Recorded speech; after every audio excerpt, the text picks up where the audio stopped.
ख्वाब में बैंगन देखना बैंगन खाने का मतलब है जायज काम करना, हसद और जलन, मुनाफिकत या चापलूसी। अगर कोई शिकारी ख्वाब में देखे कि वो बैंगन खा रहा है तो ये उसके शिकार में कामयाबी की अलामत है। ख्वाब में बैंगन को उसके मौसम में देखना थोड़ी सी परेशानी के साथ रिस्क की अलामत है, जबकि उसे मौसम के अलावा देखना नापसंदीदा और नापसंद की जाने वाली चीजों की निशानदेही करता है। बैंगन का खाना रिस्क और सेहत की अलामत है। ख्वाब में बैंगन देखना गम और फिक्र की निशानी है। अगर कोई शख्स ख्वाब में सफेद बैंगन खरीदता हुआ देखे तो ये उसके हुस्न व जमाल और अच्छे अखलाक की वजह से मशहूर होने की अलामत है। अगर कोई ख्वाब में बैंगन का सालन खाता देखे तो उसका मतलब है कि वो किसी नेक या बद चीज की ख्वाहिश करता है और उसे हासिल कर लेगा।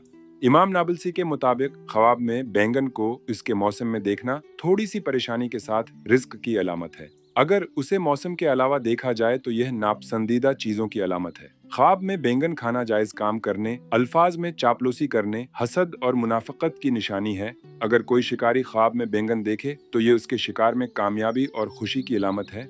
सैयद सुलेमान के मुताबिक ख्वाब में बैंगन देखना गम और परेशानी की अलामत है। कुछ उलमा ने सफेद बैंगन खरीदने को अच्छे नाम के साथ ताबीर किया है, जबकि काला बैंगन बदनामी की अलामत है। जो शख्स ख्वाब में बैंगन खाएगा वो अपनी नीयत को पालेगा। अबू सईद अलवाइज ने फरमाया, ख्वाब में बैंगन को उसके मौसम के अलावा देखना मेहनत से दौलत कमाने की अलामत है।